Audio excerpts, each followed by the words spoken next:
Can the folks joining us online hear me? Great.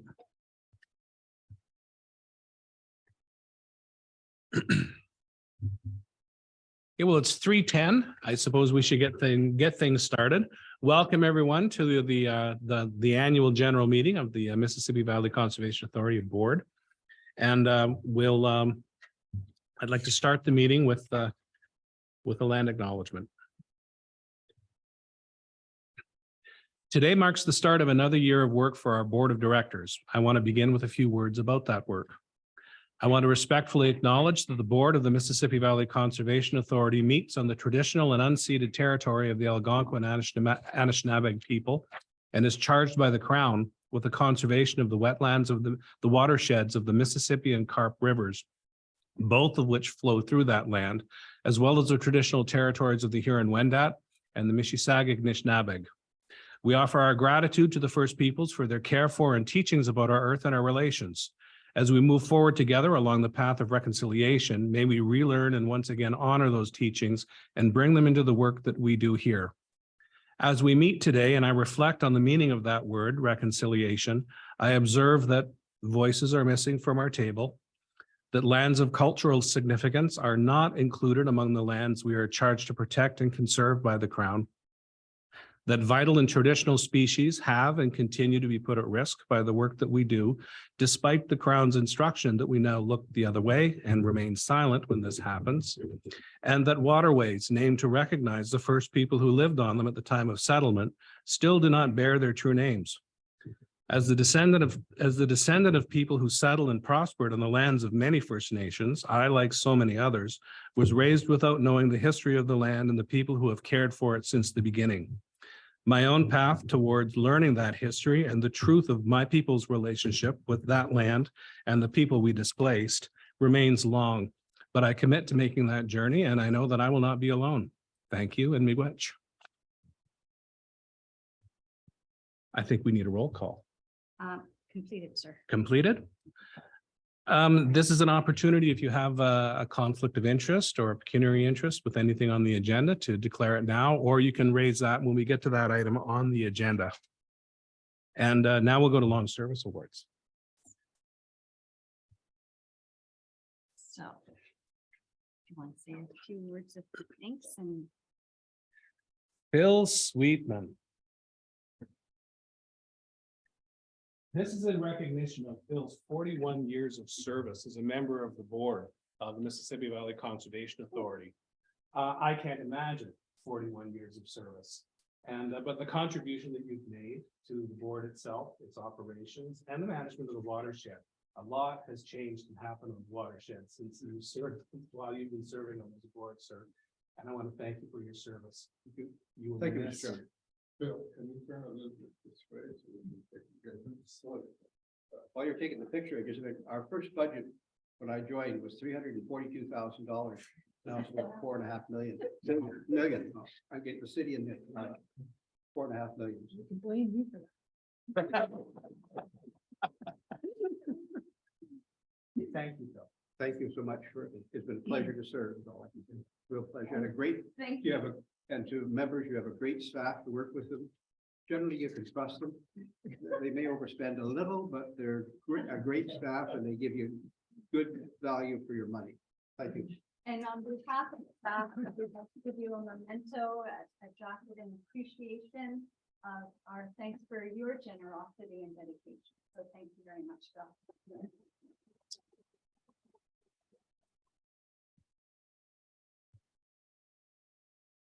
Eli El-Shantiri. You want me to take the picture, sir? Yes. Man needs no introduction. 18 years of service on the board. 19. He was counting. I was. That's right. Thank you for your service. You've done a wonderful job here with the work of the MVCA. I can't compare that to the work that you delivered for your constituents over that time as well. And thank you very much, Eli. Again, your service won't be forgotten, and you're welcome here anytime. Thank you, sir. Thank you very much. I'm not gonna make a long speech, but one of the highlights being on this board when we hire Sally McIntyre. That's my highlight anyway. And the staff of the MVCA. If anyone who connected with the staff, that was me during the floods, during the tornado, and during before that as well. So the staff is rock stars in my opinion. They help our community, they provide the information, they did everything they can to help us in the most time needed the help and the support. So I want to say thank you to the staff.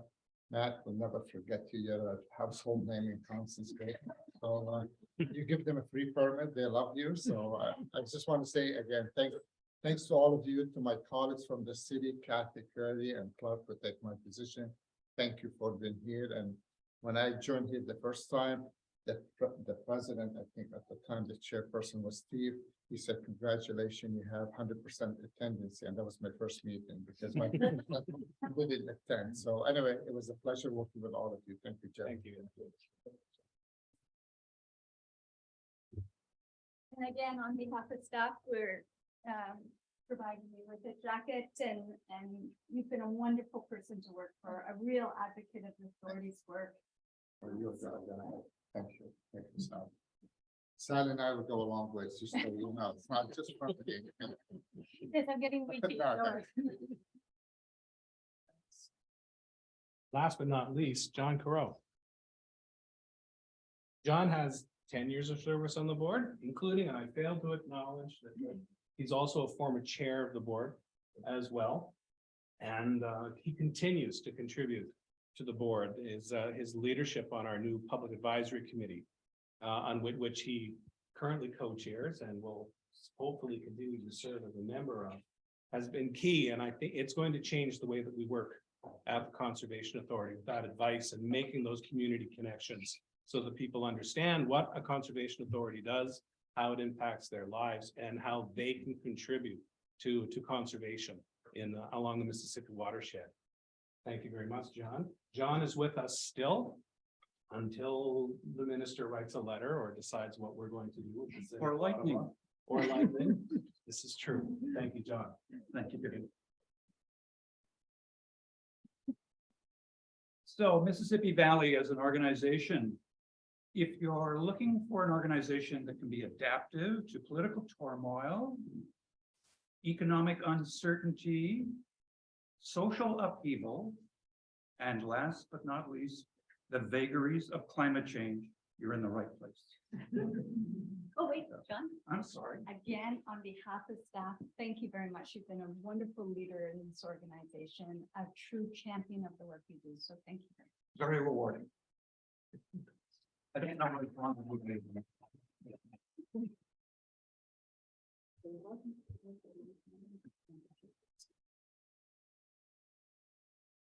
Love to stay, but I think that was supposed to be this. Rub it in. Thank you very much, folks, and good luck. Thank See you, you. Angela. Thank you. Keep track of the movers since I can. Yeah. Okay. Okay, so now on to the main business of our meeting. First and foremost, approval of the minutes. I have a recommended motion, the agenda. Resolve that the agenda for the February 22nd, 2023 Board of Directors Annual General Meeting be adopted as presented. Could I have a moved by Paul Kehoe, seconded by Bev Holmes. Any comments on that? All in favor? Carried. Next, resolve that the minutes of the Mississippi Valley Conservation Authority Board of Directors meeting held on December the 7th, 2022, and the meeting notes from the February 6th, 2023 budget briefing and training session be received and approved as amended. I just wanted to Mhm. note from the version that was distributed to you, there was one amendment made on page 6 of the minutes. We just added a comment that John Farrell requested that he had expressed concern regarding the carrying capacity of the Mississippi River in the face of ongoing and future development. So that's one amendment that was made to item 7 of the minutes. Thank you, Sally. You said that was on page 6? Page 6 of the minutes. Thank you. Could I have a mover for the motion, please? Moved by Bev Holmes, seconded by Richard Kidd. Any comments? All in favor? Motion carried. Next, we have a watershed conditions report. Jen North.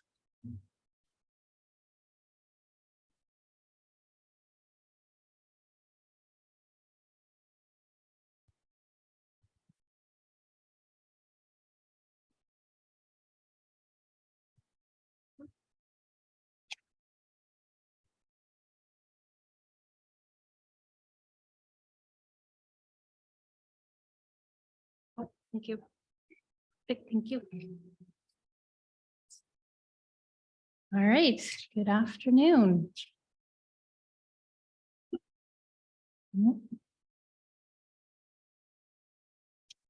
There we go. All right, well, we had a wet start to winter with several small rain events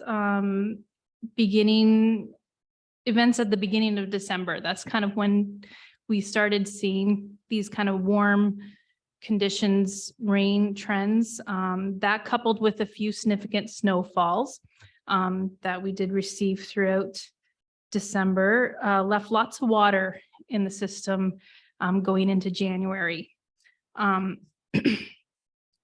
There was a significant rain/snow melt event in the late December, early January that saw levels and flows increase significantly throughout the entire watershed. And the authority sent out several water condition statements, water safety statements to state high water and unsafe ice conditions. I've plotted here. I don't know if you can't really see the graph very well. Can you move those guys off to the side a bit? Perhaps. There you go. Up here. Let's go down here a little bit. So I plotted here the year 2020 as well, because we saw a similar melt in early January, and we seem to be trending the same way. So when we see that multiple times of year in kind of the last 5 years, it starts to become a new norm. So we're going to start probably seeing these significant January melts as a new normal for every so often we'll see these melts occur. And so we'll have to try and figure out how to best manage these events. So due to the rain event in January, we saw all the upper lakes in the watershed rise about 20 to 40 centimeters. Crotch Lake was full. It hit it at its kind of top target at 240 meters, which drove Dalhousie Lake, which is below Crotch Lake, to 157. Which is kind of at the lower end of our flood threshold for that lake. So we usually start to draw down Crotch Lake on January 1st. So that was delayed until the system was able to fully recover from the rain event. So by the beginning of February, the system had returned to normal flows. We're still higher than normal. We are now aggressively trying to draw down Crotch Lake in order to have full storage capacity for the spring runoff. So that is our main target right now, is making sure we have the storage available. So, and as you can see here, we have been singled out by Mother Nature. The deep red blue spot is us. That is extremely above normal water equivalent for our snowpack. So snow conditions across the watershed have been sitting above normal since before, by the end of December. We've been seeing above normal snowpack for this time of for most of the winter season. We had several large snow falls in December, leaving lots of snow on the ground going into January.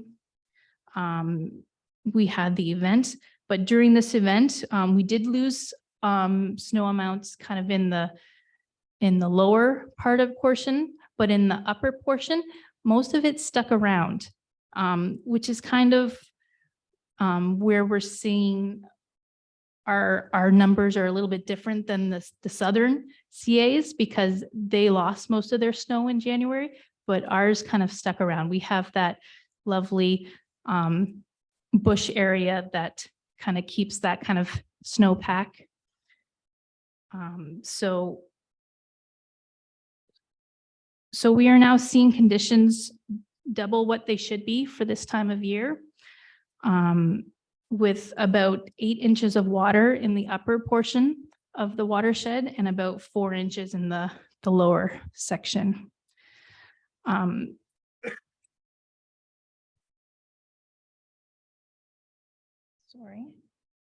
there we go. So one of the issues we are seeing right now is the density of the snow that we currently have. We have never seen numbers like this in the 40 years of data we have.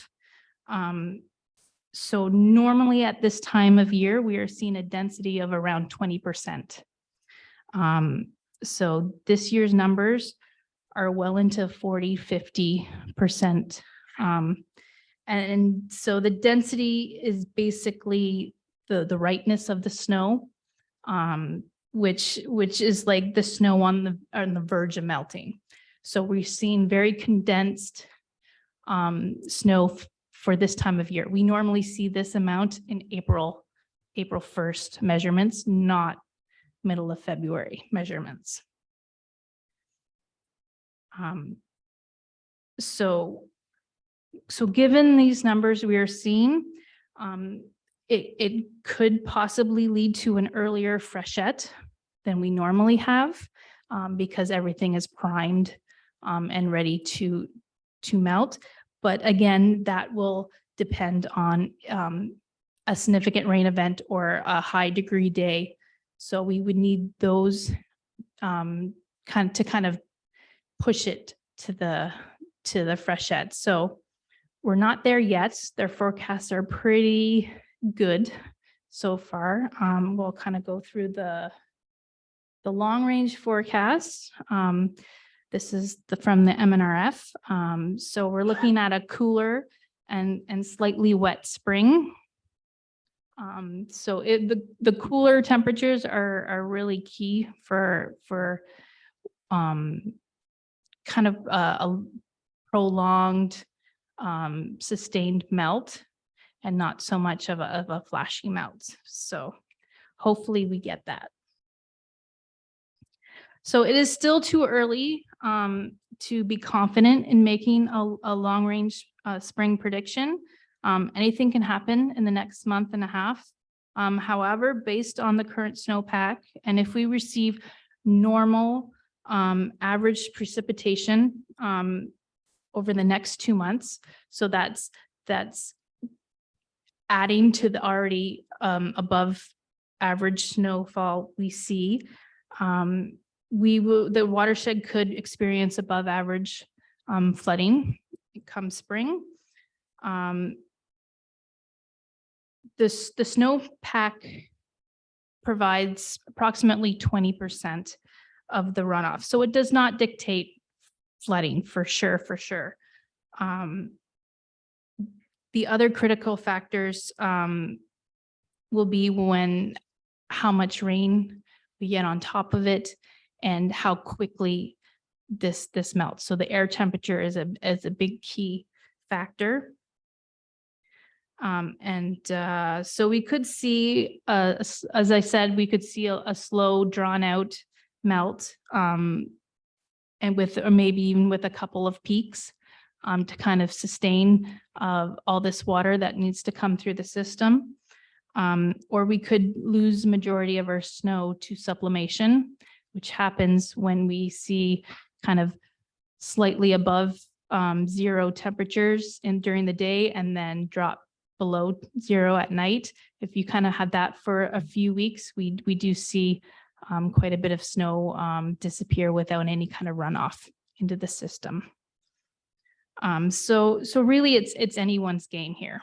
We're still ahead, so we'll be monitoring the conditions closely and issuing messages when needed. If we see anything in the forecast that's going to trigger any kind of melt, we'll make sure we put messages out.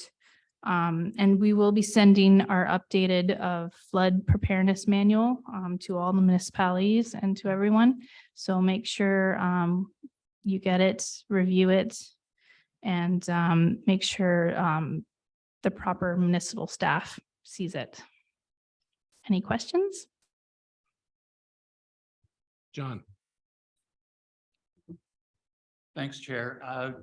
During the trade show, I asked Jen Sebener a question as to, as we look at the uncertainty of this year's spring event, what can she do with historical data? And she responded, historical data may no longer be as relevant as it once was.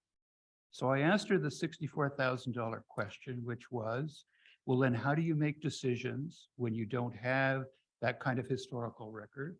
And what kind of information or programs would you benefit from in the future because of the uncertainties? Oh, you want That me was to? a question. Okay, do you want me to answer that again? Okay, so. Oh, yes. I believe that I think a full-scale watershed model would be highly beneficial, especially when we're trying to figure out if our current operating plans will be suffice in the future to manage the system properly. So if we start seeing giant events or melt events happening in January, how are we going to, we can use a model in kind of depict different routes to take in managing it and figure out the best one. So I think that's kind of key to the future of the watershed management. Because yes, we having a hard time using the past historical data to operate the system. Is that the same answer that you got earlier? I think it was pre-recorded. Okay. Any other questions for Jan? Janet. Yeah, Jen, I know you're focused on the Mississippi watershed and Yeah. of course carp watersheds. But we also have concerns about Ottawa River. Yes. And I'm wondering if there's anything you can say about that. Thank you. We do have a meeting coming up in the beginning of March. They usually don't send out their full springtime forecast until after March 1st. So we're waiting to see those numbers from the Ottawa River Secretariat. And then once we see those numbers, we'll be able to depict kind of where we're going to be at in the springtime for the Ottawa. So once we get those numbers, I'll present them to you guys. Yeah, Jen, this, I don't know, your presentation there, great, but so are you saying that denser snow melts quicker than fluffy snow? Really? Yeah. Yeah. So the higher the density, the more kind of condensed the snow is, the more chance of it to like liquefy. So it's kind of at that percentage of between a solid and a liquid.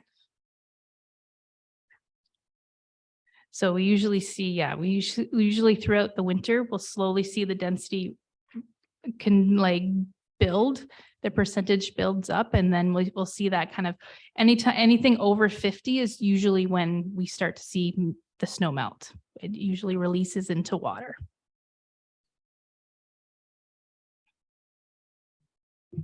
So just picking up on one of the key messages Jen left you with is for the new members, you may or may not be aware, we do the predictive analysis. We operate the system to the best of our ability within the conditions that Mother Nature gives us.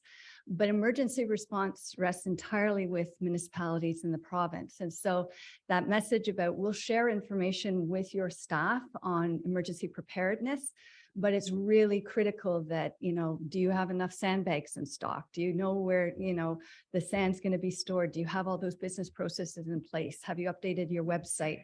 We're going to be doing messaging, push messaging out to people to, have you cleared snow around your house and that sort of thing to help people at the individual level mitigate the risk. But it's really important that you're going back to your municipalities and having those conversations with your emergency planning groups and making sure they're on it and understand that this could be that year, and to make sure that they're prepared.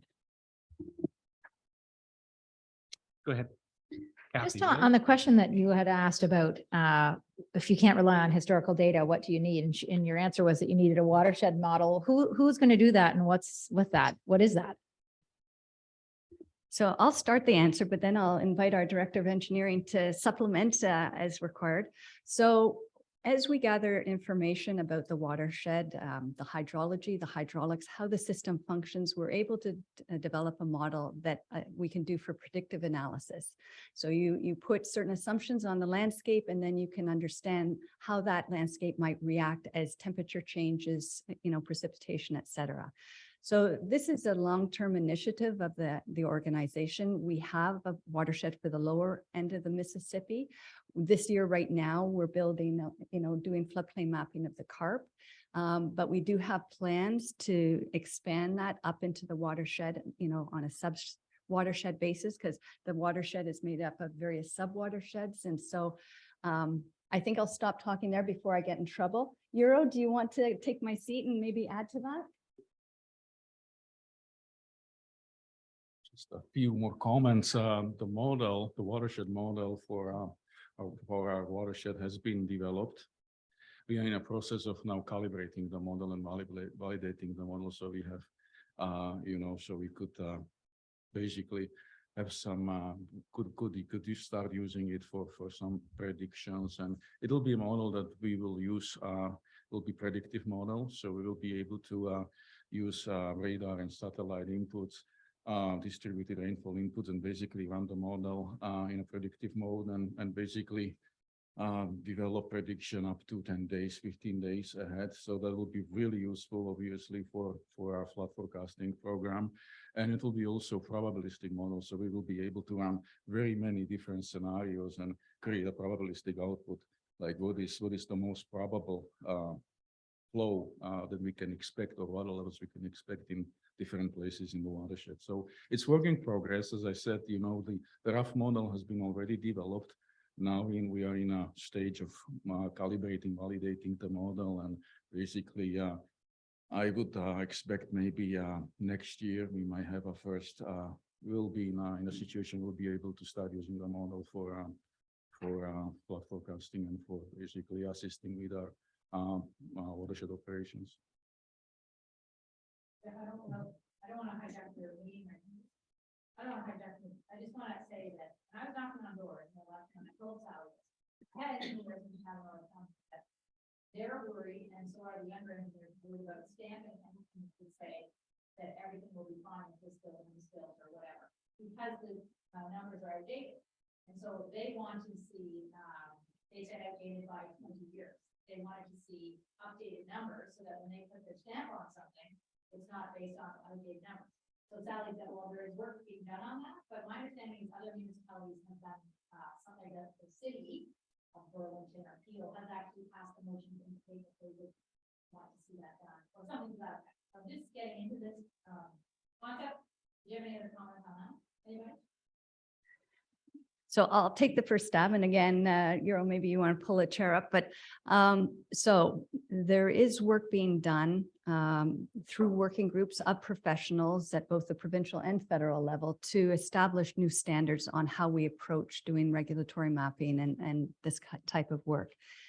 At present, the regulations at the provincial level haven't changed. So our methodology, in terms of the 1 in 100 year flood hasn't changed. But we all know it needs to change. Is this a fair statement? Okay, I'm on track so far. So continuing on, then the city of Ottawa in particular has hired us to do 1 in 350-year modeling or analysis. So we have the 1 in 100, but we know that that's not going to suffice going forward. So the city actually paid us extra money to do 1 in 350-year analysis. And the rationale there is if that's sort of that next level of worst case scenario, the city wants to make sure that as you're planning new infrastructure, that you're not locating it within that 1-350. So homes for the aged, ambulance depots, all that sort of stuff, that your emergency response infrastructure is located outside of that 1 in 350 zone. So you're right, individual municipalities are, and some of those municipalities includes the city of Ottawa. I don't see your red light on. Let me.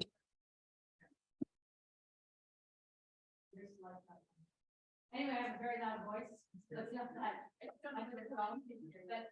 That's fine for me. Like, as long as I know someone's on it, and because I get a lot of questions about this in Canada North, obviously, as we have that Kizzle Drain and the golf course and all the rest of it that goes on there. Anyway, good to know. Thank you. I'll follow it.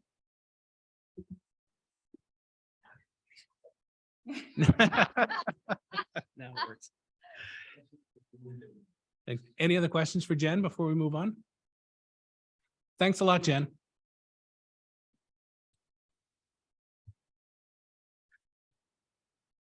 Under tab 3 on your agenda, we have the draft financial statement and independent auditors report. I have a recommended motion that the Board of Directors receive and approve the 2022 audited financial statements and direct that they be posted. Am I on the right motion? Yep. And direct that they be posted and distributed in accordance with Section 38 of the Conservation Authorities Act. Can I get a mover and a seconder for that, please? John Carreau, seconded by Taylor Popke. Stacy. These were presented by the auditor at the February 6th meeting. Did anyone have any further questions to them? Go ahead. Just, I'll be the most annoying person in the meeting room, okay? I read that you're having a new auditor. Your auditing firm is not going to continue. And so when is the process to choose a new auditor? It's part of later, sorry, it's later in In the package. agenda, okay, Yeah. sorry.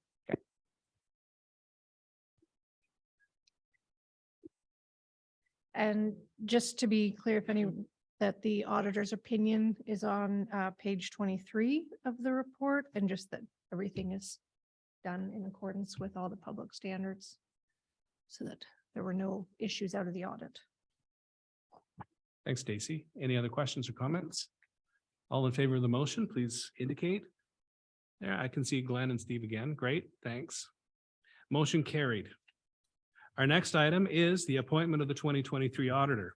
Our recommended motion is that the Board of Directors defer appointment of an auditor for the year 2023 to allow time to procure a new auditor.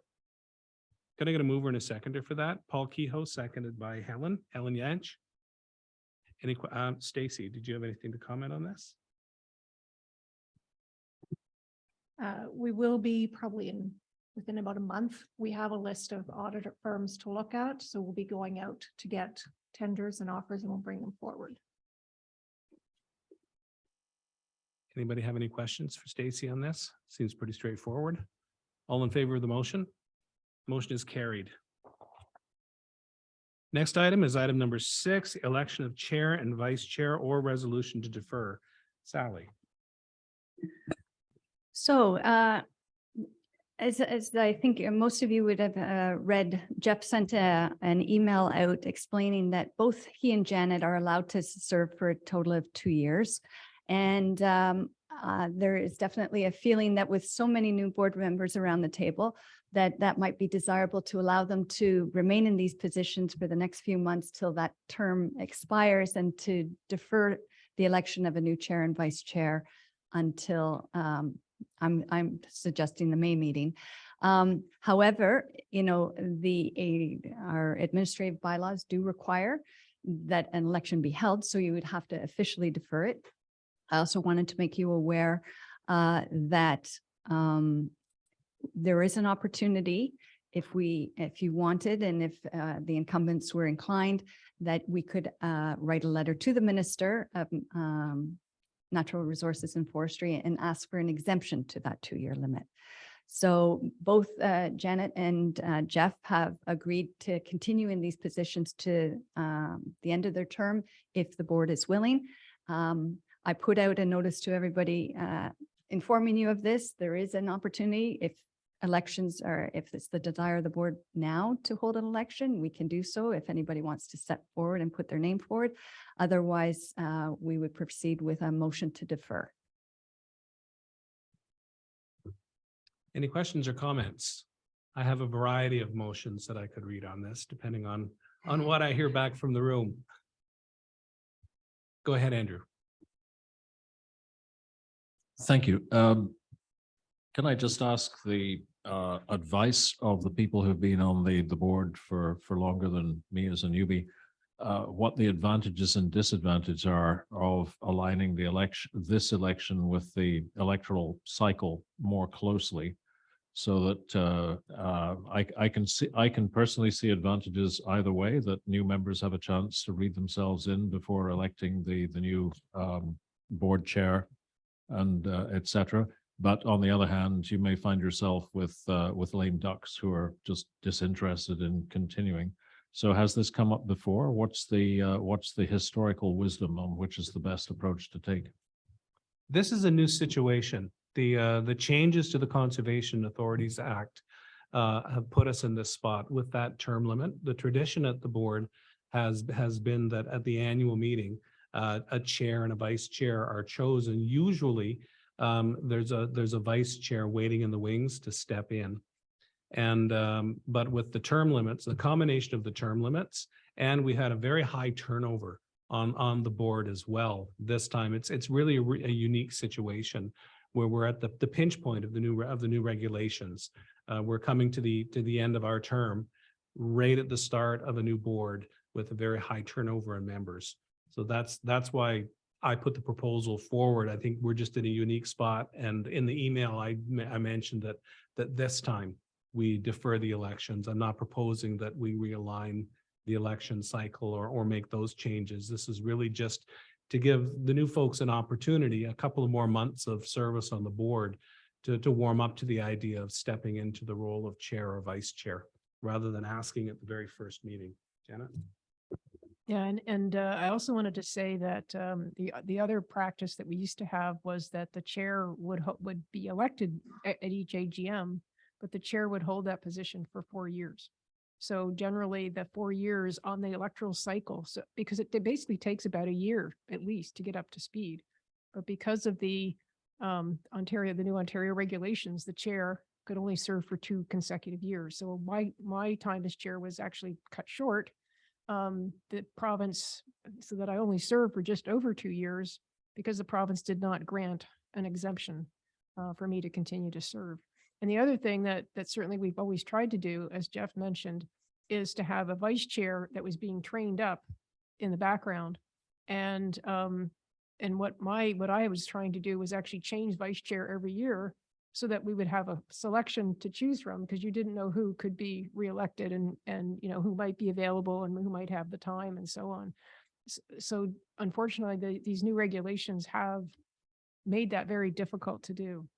But in any case, we had discussed this, and I think we felt that we're more than happy to have people step forward today. That's fine. But it would just give this board a little bit more, a couple months to actually get their feet under them, and there may be some people would step forward to be chair and vice chair. So thank you. Yeah, I think we had that other meeting to go over the budget and the audit, because we didn't want people making the decision at this meeting sort of cold turkey. And I think it'd be the same thing with the election. It'd be sort of silly to do that. My throat is not sore, but it sounds bad. But anyway, I'd move to defer. You'd suggested May, but I wonder if June wouldn't even be better. The only reason why I suggested May is because June is when we traditionally do our board tour, the watershed tour, where we all pile into a bus and explore certain areas of the watershed. And you see a lot of what you saw in-house during the trade show Right. today, you actually see in the field. So that's typically how we spend our June meetings. So that's why I'd suggested May. So the new chair takes us out for lunch at that time. Sounds good to me. Yeah. I will move to defer till May then. So May, okay, we have a motion. Are you seconding, Paul? Okay. Come May. Thank you. We have a motion on the floor. Any more comments on the motion? All in favor of the motion, please indicate. I'm sorry, I didn't check with the folks online. I'm a bad chair. No, everyone's fine. If I miss you, just yell at me. As I'm rusty in my Zoom skills. I'm not looking up at the screen. So all in favor? I'm sorry, I wasn't watching. Motion is carried. Thank you, folks.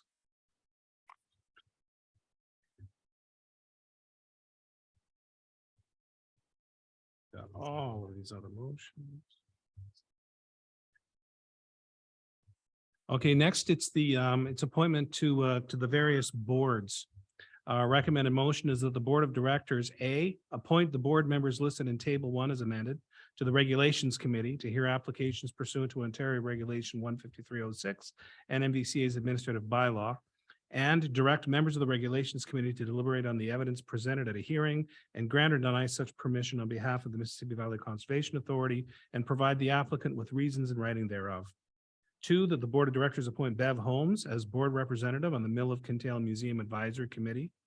3, that the Board of Directors appoint Janet Mason as board representative on the Mississippi Valley Conservation Foundation. And that the Board of Directors appoint, do we have anyone there yet? So nobody put their name forward to sit as the rep, and John Carreau, since he is still a City of Ottawa rep, has agreed to continue in this position unless somebody would like to step in at this time. We just wanted to note that we are awaiting the decision of the minister on what the city may or may not do in terms of a future appointment. And in that time, they've asked John to continue to sit in this position, but he is resigning his position. You did not reapply. So, but he has offered to continue to sit, but at some point we will need to fill this position with a member of the board. And so if there's somebody willing to fill that position now, great. Otherwise, John has indicated you're happy to continue for the time being. Any volunteers? Seeing none. 4, that the Board of Directors appoint John Crow as board representative of the Mississippi River Watershed Plan Implementation Public Advisory Committee. Yeah, we do need to fill some blanks on the Regulations Committee. The chair and the vice chair are automatic members of that committee, but I've indicated to Sally that after serving as chair, I'm willing to move on to the Regulations Committee as a full member. But we do need a couple of more. We need 3 and an alternate. Yeah, we do need 3 and an alternate, just so that the Regulations Committee can function. And a little bird told me on our tour that we have one coming down the pipes. So the committee will need to meet in the next couple of months. Would anybody be interested? I've been to these meetings before. It's a couple of hours of your time on an afternoon or whenever we schedule it. And it is what it is. It's a presentation from staff. It's a presentation from the appellant, from the appellant, and then we make a decision and a recommendation. It's usually over in a couple of hours. And they're rare. There's as my term as chair, I've attended one in 2 years. So it is rare.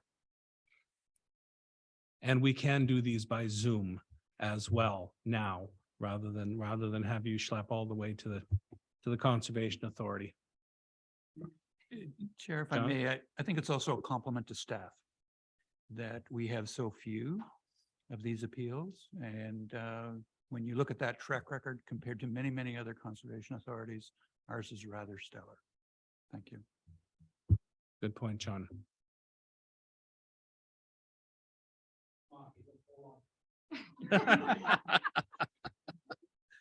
I think Richard was indicating. Richard?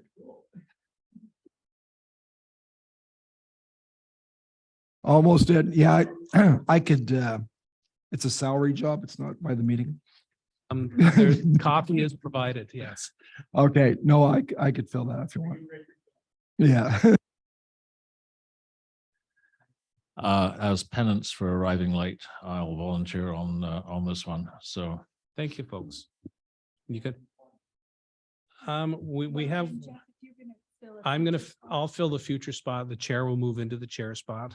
And I think we have enough names to be able to function. We'll have a quorum at the meeting. So thank you very much.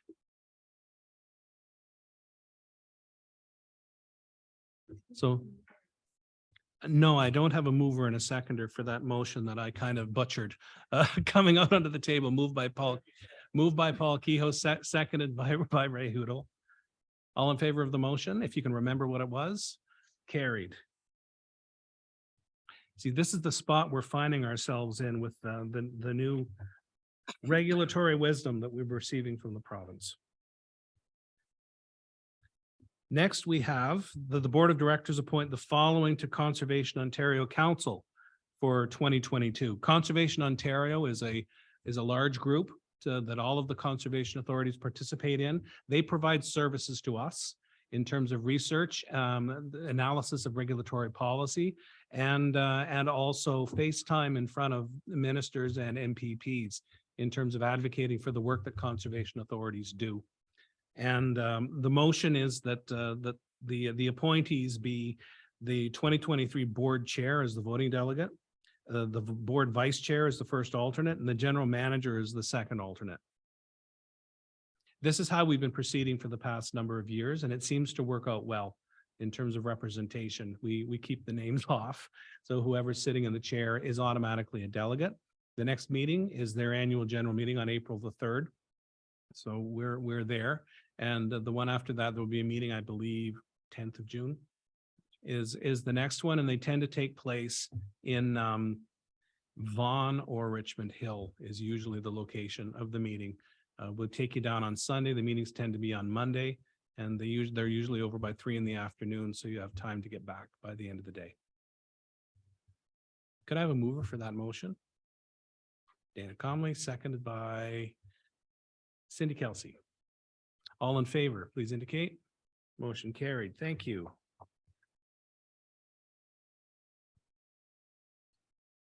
Now we're on to the final 2023 budget. The recommended motion is that the Board of Directors approve A, expenditures set out in the 2023 operating and capital budgets contained in this report. And B, issuance of a notice of appointment to member municipalities for the 2023 operating levy, 2023 capital levy, and 2023 special levies set out in this report. Could I have a mover and a seconder for that? I see a face. Janet, seconded by Bev Holmes. Sorry, was that motion not clear?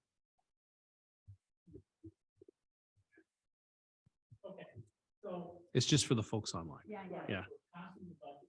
Mhm. But not all municipalities have their budget state that they're going to accept your budget. Am I correct in that? Like the city of Ottawa has not passed its budget. So how do you pass your budget that says this amount of money is coming from the city of Ottawa until the city of Ottawa passes their budget to say they're going to give you? So I've had extensive conversations with the city of Ottawa, a finance person in the department we liaise with. And I have in writing from her that our budget will pass, that she has no reason to believe it won't pass, that it meets their objectives. And so I'm comfortable. Now, that said, should any of the municipalities not approve our budget and draw it into question, the city of Ottawa obviously is 90%, so it's a big one to pay attention to, but all of them matter. All of the budgets matter. So what we would do is come back to this table and inform the board of a change, and then the board would have to deal with it. Thank you, Sally. John. Thank you, Chair. Sally, has there been any objections to the draft budget from other municipalities during the review stage at this point? No, and actually I have a brief presentation if I can, and I'll walk through and I'll address that if I may. Thank you.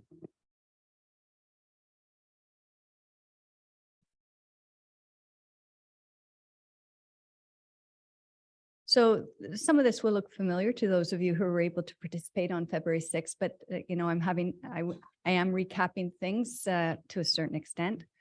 So just let me move our friends off a bit. There we go. Can I do this? Does that work? Oh, there we go. Okay. So just to recap the process. So it started back in October last year where we as staff came to the board and looked for direction specific to the levy. The budget is much bigger than the levy portion, but the levy certainly is a huge component of our the funding for our budget. So we took direction in October, and you can see below where it says fall 2022 direction, where it was agreed that we'd allow for a 3% increase for inflation, and also associated with our workforce plan and attracting and retaining employees in what has been a very challenging hiring environment. 4.5% to the capital budget to implement the 10-year capital plan, and 1.5% increase to both of those for assessed growth. So the base budget is 4.7% over what was last year. And I say base because there were further additional pressures associated with the workforce plan that I covered previously, but I'll touch on again today. So we tabled a draft budget to the Finance and Admin Committee of the former board back in November. We were directed at that time to bring it forward as tabled to the board of directors, which we did on December 7th. And at that time, we identified several opportunities for savings. And at that time, the board directed us to circulate it for comment to the member municipalities. And that was done on the 14th. And we invited municipalities to provide comments up until the end of January. And that I offered to go and meet with CAOs or present to councils. So I had conversations with or email correspondence with most of the CAOs. Most of them said, no, not necessary. Mississippi Mills and North Frontenac invited me to present to their councils, which I did. And no major concerns were received at either of those. And as I mentioned, after circulation, I did follow up with the City of Ottawa to confirm that we were still on track. I had talked to them before, and as we were developing the budget, I did again once it was in circulation, and all indications were that staff in the finance department were comfortable with the proposed budget. So then, as I mentioned, we did do it as a training session because we didn't actually have a functioning finance and admin committee up until hopefully later this meeting.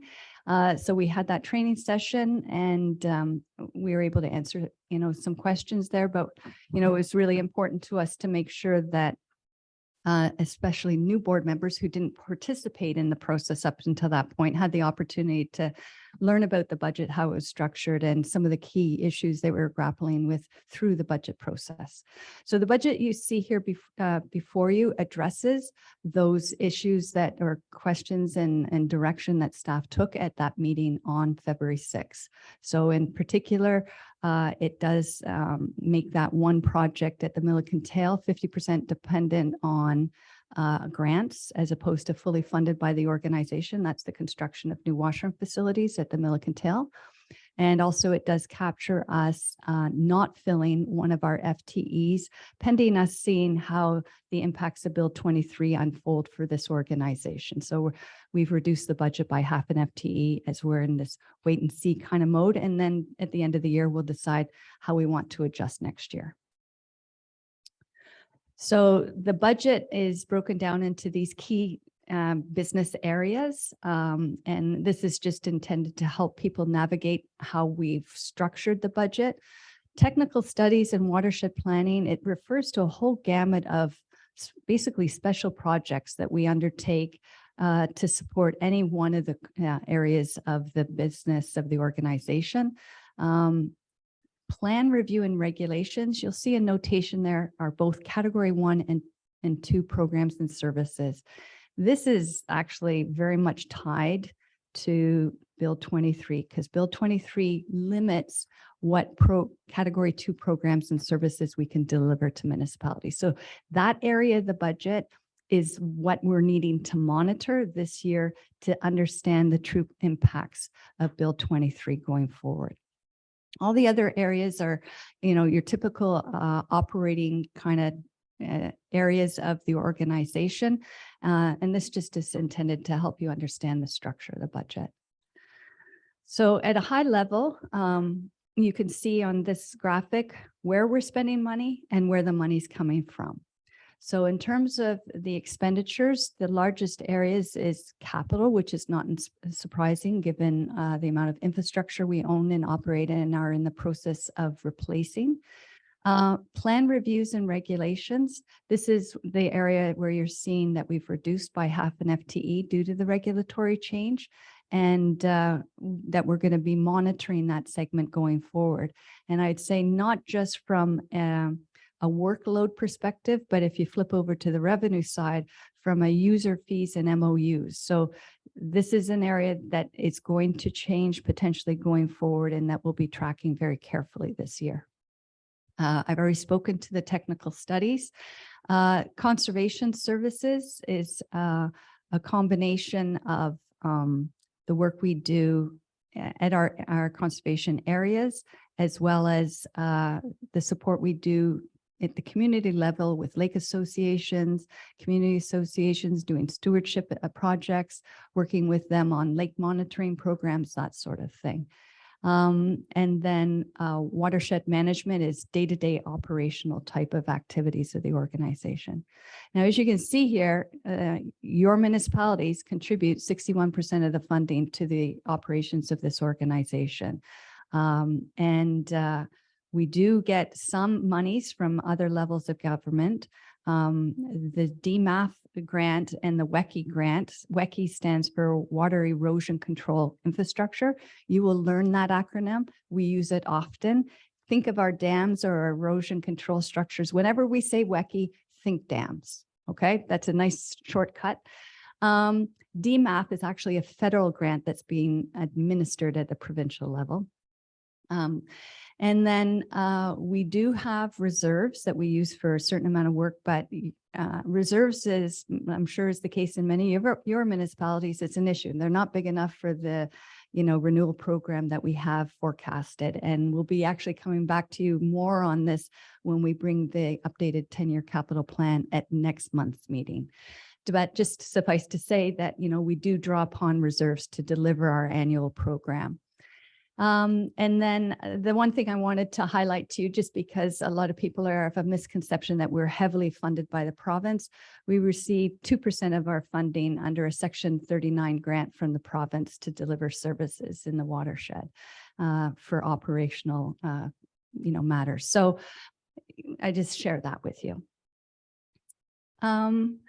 We had a question at the February 6th meeting about where do the revenues come from for our tech studies and watershed planning. So we developed this pie chart to illustrate that. So not quite 50% come from the municipal levy. We do get some provincial funding, like that 2%. It constitutes a certain amount of the funding for those special projects. We do every year go seeking other grants. The City of Ottawa actually pays a special levy to allow us to deliver work specific and to it. And then our foundation contributes on a fairly regular basis. And then again, reserves. So the total budget this year is increasing, from 5.59 million to 5.59 to $5.96 million. The operating costs are going down, and this now addresses that savings as well of that half an FTE. The capital is going up. You will see that we have a fairly ambitious capital program this year, and we do have a small contribution to reserve. So that's the total budget. Now, not all of that is transferred onto the levy, but a significant amount does. So 3.59, so say 3.6 million of that 5.9 million is paid for by the municipalities at this table. So you can see it's divided between 2.9 million for the operating levy and roughly 634,000 for the capital levy. So the increase overall amongst all of the municipalities is 221,277 increase over 2022. So, yeah. Oops. So some of the pressures, and I know all of you have been experiencing this as well, is the incredible rate of inflation. Typically, when we bring forward the budget, we defer to the August published cost of living rate, which this year was, or last year was 7%. So when we came in with our initial budget, we halved it and came in with a budget at 3.5. And then that's where we were directed to reduce it to 3%. And that's in the budget that you have before you today. But you can see that some of our inputs, and I know you've all been experiencing this on the insurance side as well. Some of them are just outrageous, if I might say so bluntly. So it's a reality for everyone. I recognize that. So some of the pressures on the levy, I'd mentioned previously the workforce plan. So for those of you who weren't able to participate in the February 6th meeting, the workforce plan was a project that was carried out in 2020 and that we've been implementing since. And it was very much staff focused for both the health of the staff, to retain staff, to ensure that we were paying them appropriately and at competitive rates. And so this amount that's being placed on the levy this year is us phasing in the costs that were actually initially occurred in the 2021 budget. So what happened was, you'll all recall that we've been having a massive housing boom. Well, at the authority, that was coupled with the impacts of the 2017 flooding on the Ottawa and the 2019 flooding that occurred throughout the watershed. So our staff were inundated with way more permits than we had staff to handle. So we had to staff up in 2021. And that put a massive pressure on the operating budget. The decision of the board at the time was they weren't going to put that immediately on the levy. They were going to phase that onto the levy over time. So what you're seeing with this $97,000 is us continuing to phase in onto the levy the costs of us having to staff up. We're hopeful that I think either by next year or the year after, the phase in will have been completed. The thing we need to realize now, though, is of course that half a FTE that we're holding in advance, we may not need to fill that, in which case that would influence how much we need to transfer onto the levy next year. So that's what this workforce plan is. Of course, the technical studies I've already addressed. Under the capital, the total capital program is 1.068 million. Of that, 634 is being paid right off from the levy. So that's the pay-go component of the capital program. The balance is being paid either through our reserves or our grants. The last line you see here is actually the amortization that we are in theory supposed to be setting aside every year for the replacement value of our assets. And this shows up on, I think, one of the sheets of the financial statements, but it's sort of like that benchmark that we need to be looking at to make sure at minimum we're covering that. One of the important things I want to point out about that number, though, is that that's not 2023 dollars. Those are the dollars at the time that that asset was built.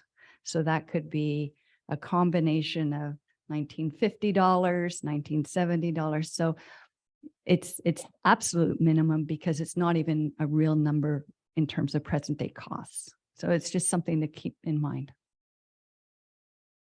So there is our capital program for this year. Some of the highlights. So we did a dam safety review at Carlton Place Dam, and several safety improvements were identified, which you're going to hear a subsequent report where we're going to award one of the projects. But there's significant work going to be carried out there this year. We did a massive project that some of you would have seen the video on and heard about during your tour at Shabamika Lake Dam. So we set aside some monies to do some post construction commissioning and inspection work. We probably don't think at this point that we'll use all of that, but we'll see. The work has been ongoing since the new year, so we have it there in case we need it. Kashwakamak Lake Dam, for those of you who are new to the board, we did a dam safety review, I'm going to say 2 years ago now, was it? Or 3, maybe even longer, 2021, because we were actually quite concerned about that structure. And they said, you're okay for now. I think they said they gave us 5 years to do the EA, 10 years to replace it, something like that. Right. So we're doing the EA because we're now, 3 years on and we need to start to do this. And so the good news is Euro and his team got a terrific grant that actually is a long-term grant that is really helping support delivery of the whole, not just the EA, not just the design, but also the construction. It's a phenomenal, very unusual grant that the feds came out with and that our team rocked and secured. And I say they rocked and secured because in the scheme of things, we're a very small organization. This is a very small structure. And the fact that we were successful was really huge. So, so I'm not going to go through much more. We already talked briefly about the Milliken Tail washrooms, that now it's going to be 50% grant dependent. The last big one here on the list is the water and sewer connection. So again, for those of you who are new, this building, when it was built, that subdivision that's in the process of being built obviously wasn't there. It's as that water and sewer system comes to here, we need to connect it. And this land was owned by the town of Carleton Place. They own the mortgage on this place. And part of the agreement is when water and sewer come here, we hook up. So this is a project we have to do. And this is the monies that have been set aside since this building was constructed to allow for the connection of the water and sewer main. So that is it. Happy to answer any questions, myself and Stacy and others.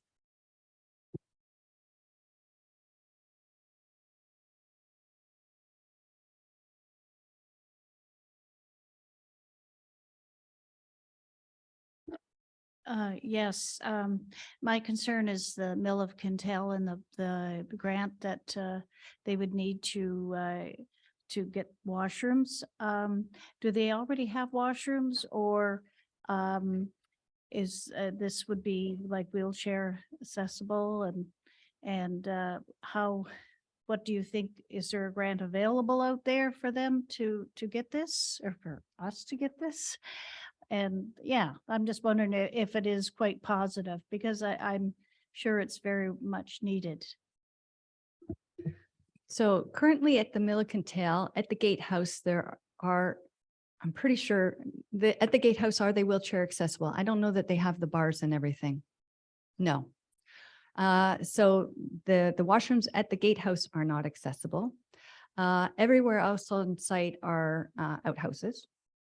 What we're looking at is situating something further down on the property, like where the picnic area is, where the education area is, so that if we want to hold events at the site, we have proper washrooms that are wheelchair accessible, that have running water that can be used year round, because it's a real constraint to us using that site and to putting in place the kind of cost recovery model that we need to under the new regulatory environment.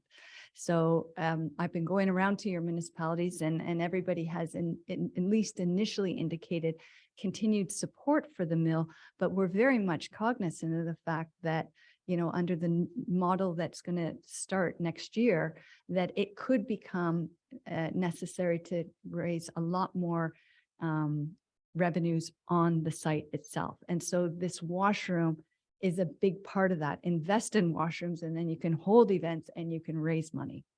So are there grants available? So yes, they're harder to find. Most of them are 50%. Like there's nobody going to pay the full ticket. And in fact, there's a foundation that I'm meeting with in early May that are interested. They haven't said yes. So, but I'm really trying to go find that money. And so is Scott, our property manager. Go ahead. This work, it does. This is from Glenn Gower, who had to step away from the meeting, and he didn't get the benefit of the whole presentation, but he said, he's just wondering about the grants. So on the same topic, any that are not absolutely confirmed, or so are they hoped to have, or are they confirmed? So one of them is confirmed. Obviously, you said you did such great work and you got. The Milliken Tail is not confirmed. And any others that are not confirmed? So typically we assume as summer students are going to get grant funded to a certain degree. We assume we're going to get WECI funding. So that is a provincial grant that we get for capital projects. The way the model works is if we don't get the money from the province to support our WECI projects, we don't do the projects. Generally, unless there is like a real urgency that staff come back to the board and say, no, we're going to either have to take a loan or, dig into our reserve. We defer if we don't get the grant. The assumption on the provincial grant, so is it traditionally we get it all the time? It's not that much of a concern? No, that we can't make that assumption. It's a competitive field and there's ranking. And either you score above the line or below the line. And the line is basically the annual funding allotment. They prioritize them. And once the money runs out, if you're below that line, you're out of luck. It doesn't matter how well or significant or important your project is, they ran out of money. And just so you know, that money, that funding envelope hasn't changed in 20 years, including it hasn't been inflated to, with cost of living. So the pot has been diminishing every year.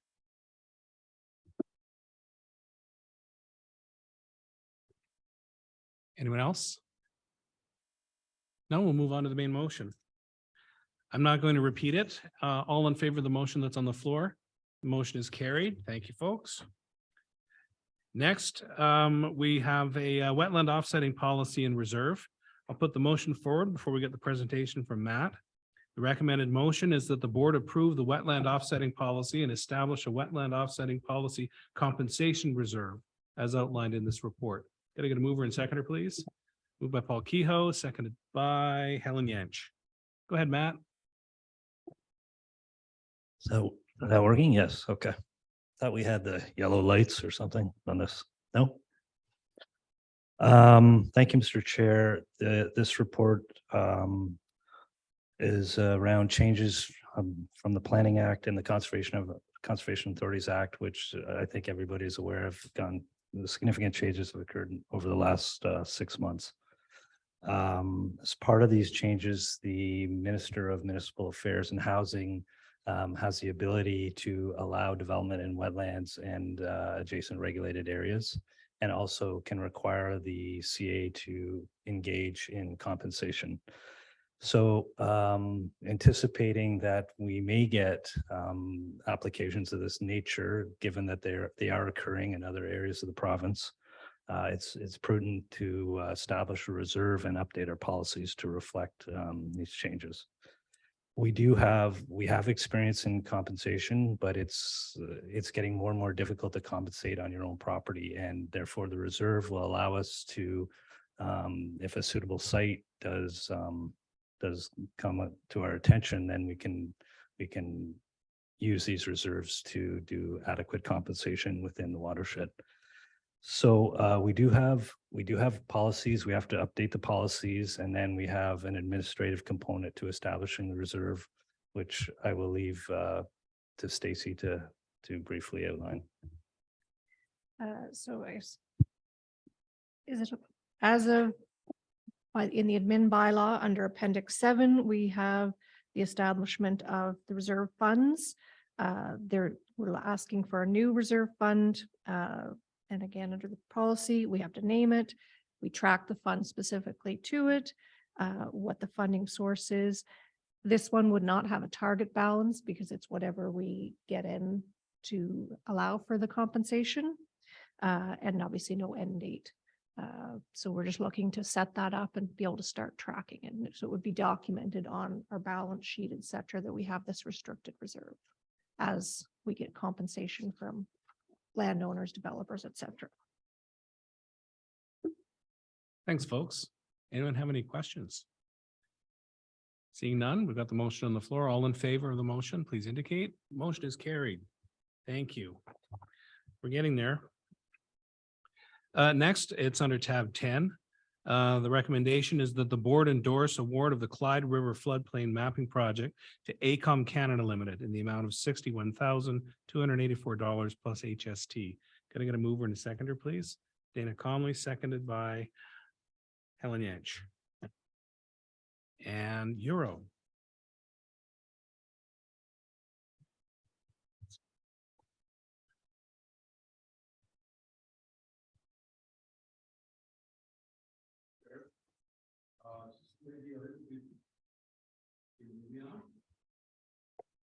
How it is now? All right, good. Well, thank you, Mr. Chair. Just a little bit of a background on this project. So back in last year, MVCA completed a flood risk assessment study for our watershed, which identify high flood risk areas in our watershed, and B, develop priorities for floodplain mapping projects.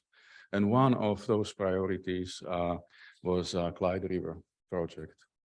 Also in last year, Natural Resources Canada launched their flood FIMP program, which basically it's a federal funding program that supports floodplain mapping projects in Canada. And we submitted an application for Clyde floodplain mapping and were successful.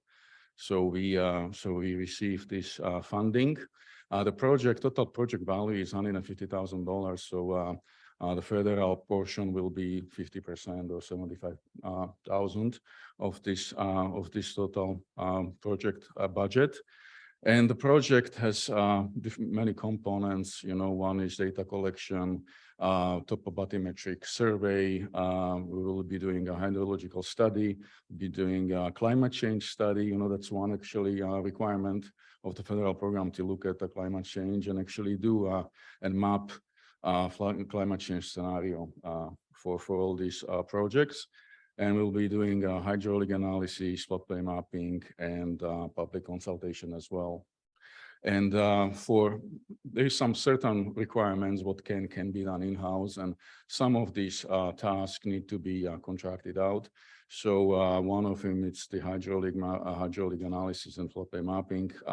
So last month we basically issued an RFP for these services, and the RFP process closed earlier this month.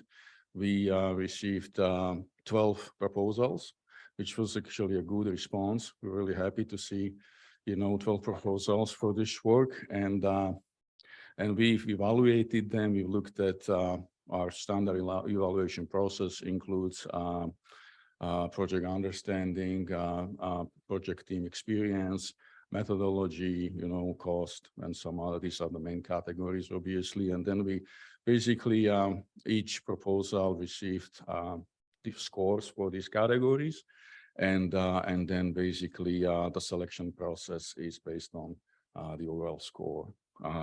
And in my report, I'm basically listing the different submissions and with the cost and the evaluation score. And as you can see, AECOM received the highest score of 84.5.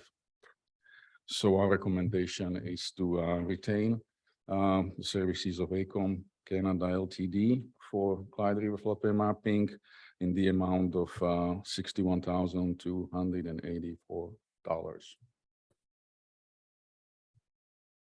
Thank you, Euro. Does anyone have any questions? Again, this one's pretty straightforward. All in favor of the motion, please indicate. That's carried. Thank you. Thanks.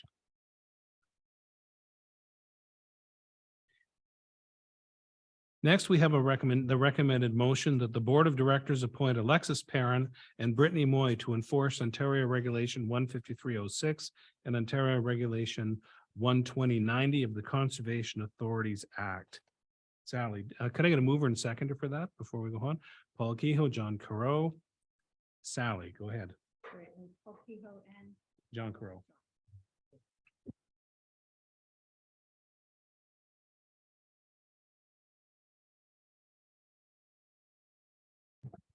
Thank you. As part of the CA Act, it does say in there you have to appoint officers to enforce the regulations. So we had a vacancy and we've filled that vacancy with Alexis Perrin. And as Sally mentioned, with the workforce plan, we have additional staff and we have a significant compliance program here at the authority. And you need to be appointed as an officer to enforce conditions of a permit. So to do any kind of compliance, you need that training. Just to summarize, Alexis will be taking over the position of regulation officers and dealing with legal matters, and Brittany Moy will be helping at this time only to do compliance. Thanks, Matt. We all got to meet Alexis and Brittany earlier today. Does anyone have anything to say about the motion that's in front of us? No, all in favor of the motion? That one is carried. We're on to our second last motion of the meeting. The recommendation is that the Board of Directors approve the proposed 2023 meeting schedule as set out in the report. This is under tab 12 of the meeting. And this is Sally, I'll have you explain this one. Yes, it's interesting. I was trying to figure out why are we having challenges this year? And I'm not pointing the finger at the city, but I'm pointing the finger at the city. But de facto, I'm actually pointing the finger at the province, because we used to only have 2 board members from the city and we could work around 2 City of Ottawa reps schedules. But now that there's a 3rd City of Ottawa schedule that we need to work around, it just was proving really difficult to find a time, day of the week and time of day that everybody could meet. And that's where we ended up landing on Mondays. But as we all know, Mondays are often stat holidays. So where we've landed is this schedule that you have in front of you proposes that we meet on the 2nd Mondays of every month, unless it's a holiday, in which case we meet on the 3rd Monday. That's what you're seeing here in terms of this schedule. It was the only time that we could literally get all of you in the room together. So thank you for participating in those, various surveys. We appreciated your feedback on that and that of your assistants and the like. So that's what you have here. Thanks, Sally. And the meeting time I'll note is 1 until 3, not 3 until 5. Yes. Everybody, most everybody wanted to retain the 1 to 3. Any comments or questions? All in favor of the motion? Yeah, I did.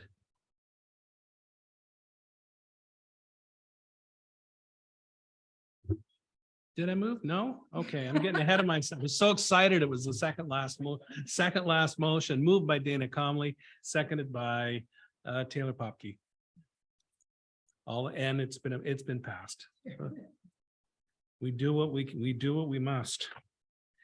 Next, we have some reports for information, an update on the 2021-2025 implementation plan. Did you just want to receive these, or did you want to present? I'll just give a bit of background. Okay.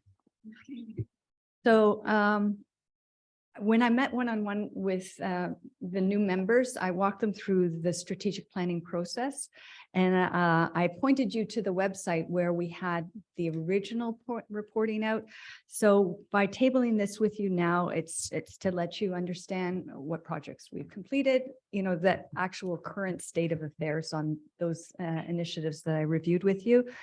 The 3 things I wanted to highlight were those projects that actually aren't going to proceed or are at risk. So the first one is the CARP Subwatershed Plan update. This was a project that we acknowledged off the top we didn't own.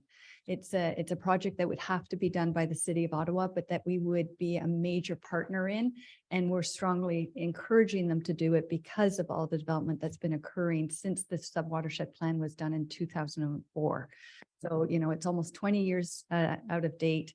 A lot of it wasn't implemented as put forward, and so we were pushing that it be done. I lobbied heavily on behalf of the organization at the staff level in the City of Ottawa.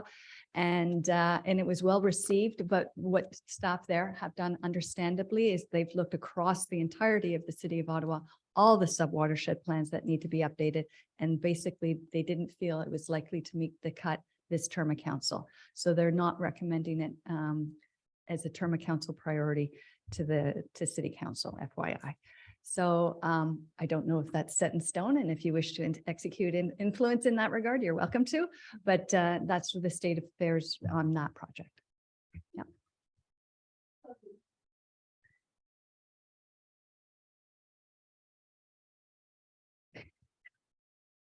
Jake Richards. Decide. Sorry.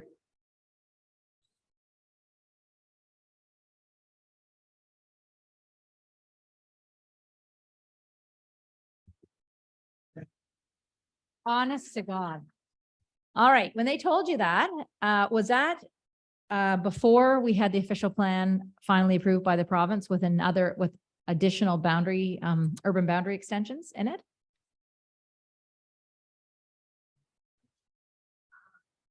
See, it can't just be my fault.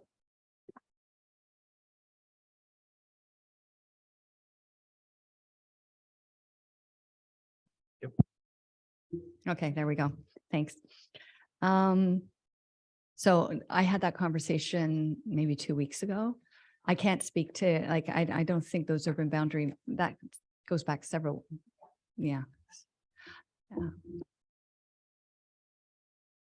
So the other two projects that I wanted to draw your attention to was the open data plan. This is something as an organization, and many of us are moving towards to make it, data available to people.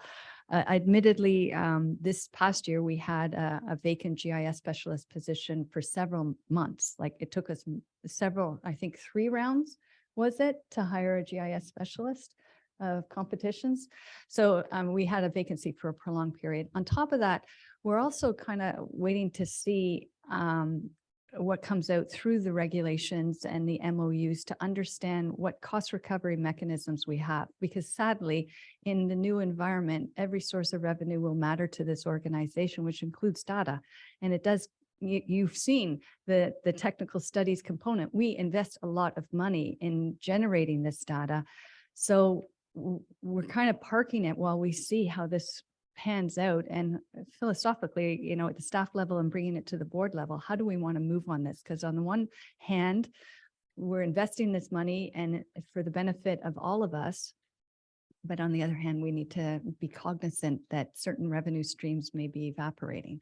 So I just put that out there, that we're kind of parking it both from a staffing resources and a wait and see how the money revenue side of our equation pans out over the next year. So happy to answer any questions on that. Okay, so the last one is our Indigenous engagement plan. When we started the watershed, the Mississippi River Watershed Plan project back in 2019, with John at the helm of the committee then, it was really important that we engage with our First Nation partners who either reside within or have an interest in the watershed. And we hired a company to develop an Indigenous engagement plan with us and to help be our ambassadors, because it's an Indigenous owned business. And we were just getting that underway when, of course, COVID hit. And as many of you, I'm sure, are aware, First Nation communities were particularly badly hit because they were under-resourced to begin with, and they found it very difficult to cope, and they just weren't willing to engage, quite frankly. As we come out of COVID, we did a redo. So we re-engaged with all these communities, looking to get them to even just meet with us or talk or to respond and comment on the documents that had subsequently been produced, because we didn't stop the project because of this. We did develop a watershed plan. Even where there's enthusiasm and interest, there's still the reality that they're under-resourced to participate in real terms. So our intent at the staff level is to continue to work in this regard. but with the understanding, that we knew going into it, but that we've really lived now, that there is a very real capacity constraint on the receiving end of our desire to engage with First Nation communities. So we have set aside money to continue to work with this consulting firm. They've applied for a grant to the federal government to help continue this work, because the message we've received back from them is, to the degree that you stay the course and stick with them and show them that you are sincere about reconciliation and making progress and doing heavy lifting on this, it will pay dividends down the road. We just can't tell you when. So this is the approach that we're taking. We're staying the course, and we will continue to engage with the First Nation communities that reside in or have an interest in our watershed. And we will report back to you as we make progress. But as a completion of the Indigenous Engagement Plan and getting some of the outputs that we're looking for, I'm not sure that we're going to get there, but time will tell. Thanks, Sally. Any comments or questions? Okay, we'll move on to the next report from Matt. You've got two to report on. How about you do them both at the same time? Good plan. The first one is the activity report. And just to give a bit of background, we used to have to provide this as a requirement to the province, and we stopped having to do that 6 or 7 years ago. But we still continue to do it. The board members seem to appreciate it, and it gives a level of transparency so people can see what type of permits we're issuing. And there's no public consultation with the Conservation Authorities Act, much like the Planning Act now. So it does provide, we do get inquiries from the public about, they look at the agenda and they do inquire about this activity report. So permits did stabilize in 2022. I think we had elevated numbers in 2020 and 2021. Simply a lot of shoreline work, and there wasn't a lot of contractors to do the work. So people basically had to be patient and get in line. And after the floods of 2019, it took them a year or two to get caught up and get some of their work done and finish some of the repairs to their dwellings. So we're returning to pre-flood and pre-construction boom levels. And, it's difficult. No one has a crystal ball, but given what we've seen, it seems to have stabilized. And the other thing I would note is that inquiries, we started tracking inquiries 2 years ago. They've actually, they're very consistent. We get about 700 inquiries a year that we track. So there's still a lot of interest in land development and what you can do on your property. So I'll just move to the next one. Is that all right?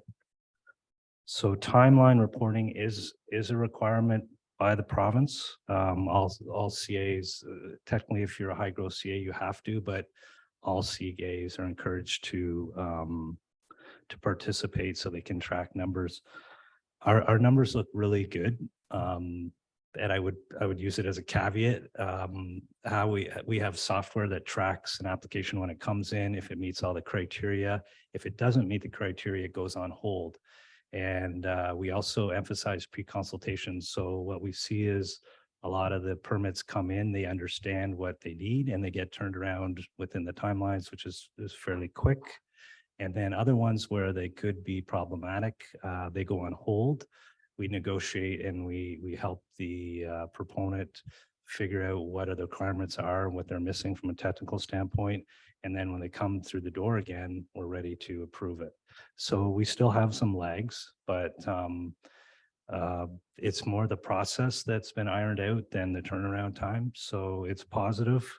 But again, most of it comes to pre-consultation, and we're also dealing with a lot of, we've been dealing with the same consultants for many years, and they understand the process, and many landowners now do hire planning consultants. But if you want a typical shoreline permit, and we have diagrams and fact sheets that show them what to submit. So it has gotten a lot better. Thanks, Matt. Does anyone have any questions? Thanks. We're on to the general manager's report. The one thing I wanted to highlight to you is the very first item, which is OREG 59622, which is the regulation that came out on December 27th or 8th. And, oh, thank you.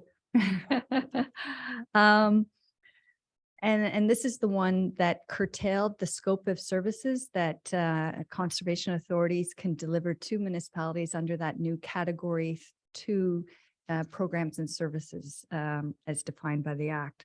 So we've delivered correspondence to all of your planning departments.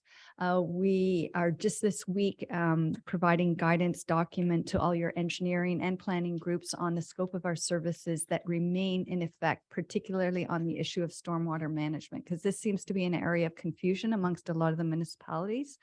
So what I wanted to share with you in particular here is that stormwater management is very closely tied to hazard management.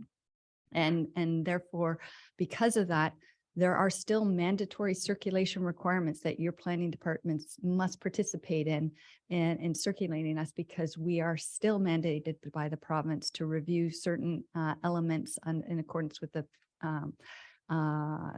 planning provincial policy statement, as well as to as Matt was alluding to there, the whole pre-consultation process. When you guys are addressing something at the OPA or ZBA stage of things, or somebody coming in for a plan of subdivision, this is where we can be advising and letting them know. And 18 months from now, you're going to be coming to us for a permit, and here's what we're going to be asking for, right? So it's really critical that your planning groups and engineers know that they still need to circulate us. We still have regulatory requirements that we need to fulfill, and that pre-consultation step will save the applicant much headache down the road if they know upfront what constraints we may be imposing on them down the road. So I just wanted to let you know that we've been providing and will be continuing to provide guidance documents to your municipalities so that they can handle those applications. The other one I wanted to highlight, and I some of you may have been able to observe this, was our new ice monitoring program. This is one of the new regulatory requirements, and we embarked on it this year. So it's very exciting. It's also involved a lot of effort, but you know, it is exciting. I think more than anything, actually, I think it's really great work that the team's doing. And so, you know, in future, we'll be able to give you more information on that. This is early days yet, and we're learning as we do this season. But by next season, I imagine we'll have this under our belt and be able to share some interesting findings with you. And I guess that's about it. Happy to answer any questions people might have. Go ahead, Jen. Just to clarify, I know the province added ice monitoring. Have they increased their contribution to the conservation authorities with this additional requirement? No, they have not. Just wanted to make sure that was in the minutes. Thank you. Well done. There were a couple before we adjourn. So one is that in your packages, there is a form to complete that speaks to your per diems and your mileage. So if you could complete that form and either leave it here with Rachel or send it on subsequently or email. I think she tagged it. It might have a little sticky thing. Yes, there you go. You found it. So it has a little sticky tab. So if you guys can complete that and give it into Rachel, she'll make sure that you get your per diems and mileage for attending these meetings. And we tend to do them quarterly. So, so there's a certain amount of accumulation, and then we issue the checks quarterly, or we'll do a direct payment. And so it's all the information's there for you to fill out. The second piece I want to share with you is that we developed these flyers for you, or brochures, that are focused on your area of the watershed. So this one I'm holding is the upper watershed. So it speaks to the work that we're doing specific to your area. And then you can see the map in the middle shows the various monitoring sites, et cetera, and assets that we have operating in your area.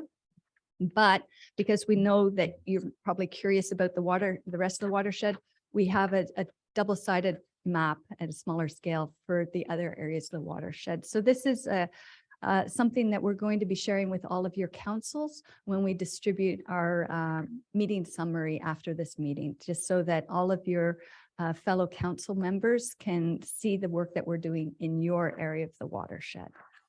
Okay. Thanks, Sally. One of the other goodies that you have in your package taped to the front flap is a pass to the Mississippi Valley Conservation Authority conservation areas. So you can just stick that on your dashboard and avoid the parking meter at the front. It's actually good for almost every conservation area in In Ontario. Ontario, okay, Yes. enjoy. And with that, I'll just point at the back of Sally's report. What we provide on a regular basis are the minutes of our joint health and safety committee meetings between Sally and staff, just for the general information to the board. So we know that our staff are doing well. And with that, I'll look for a motion to adjourn the meeting. Moved by Helen Yanch, seconded by Ray Hoodle. Oh, Roy, I'm sorry, Roy. It's that just far enough away. There we go. Gotcha. Ron, yeah. All in favor of the motion to adjourn? Thanks, folks.